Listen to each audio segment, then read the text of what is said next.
Hi, my name is Julie Winter. I'm running for Reading City Council, and today I have with me Linda Giske, retired Reading police officer. Thank you, Linda, for joining us. You're welcome, Julie. It's so good to have you here. I've known Linda for several years. We did Leadership Reading together, and I've learned so much from Linda about public safety in our community.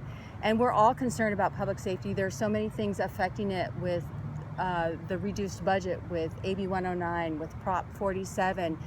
Tell us, you were with the police department for 20 years and have retired. What's changed? How is it different? Why are we struggling so much as a community? Because that's certainly what I hear from the community. Right. Well, really the recession hit everybody hard, Julie, but especially the police department. At our peak, we had 119 police officers and Wow. 16 community service officers. And currently we have, I think, about 102 police officers and only 4 community service officers. That's radically changed the service that we've been able to provide to our community.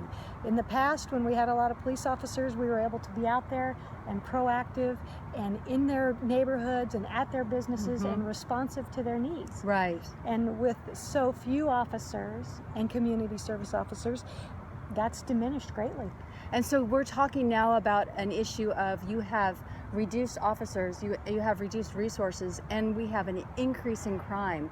It's no wonder that we have issues with public safety. It's no wonder that we are all concerned about that issue.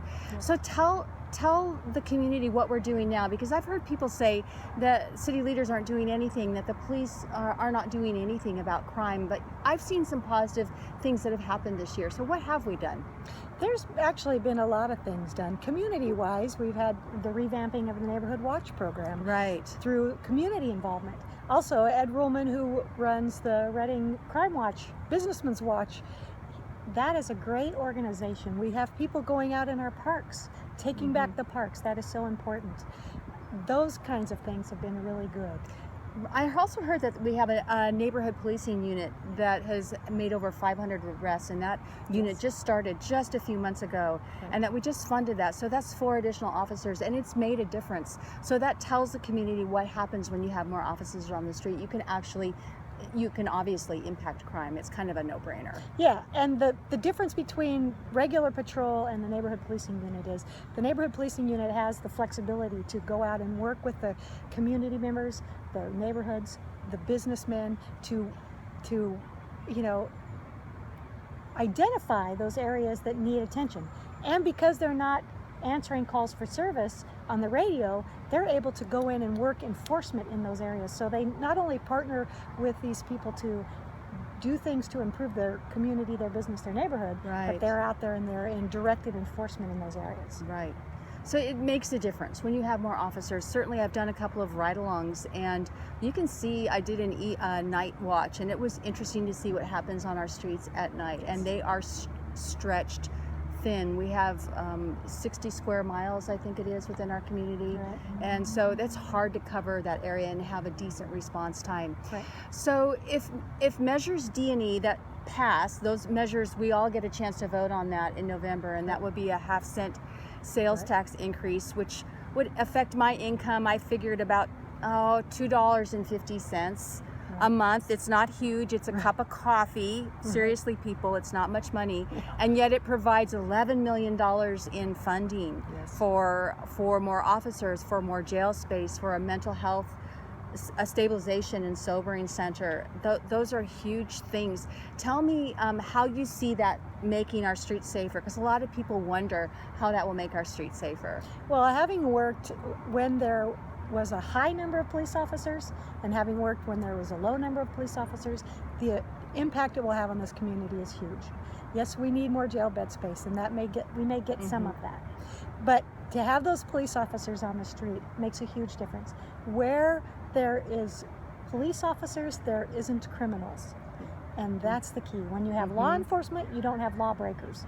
We don't want lawbreakers in this city. We need more law enforcement. I recently talked with Chief Johnson from Anderson Police, because they They did. That- They enacted a sales tax a couple Yes, of years they ago. And it's did. been successful. Yes, it has.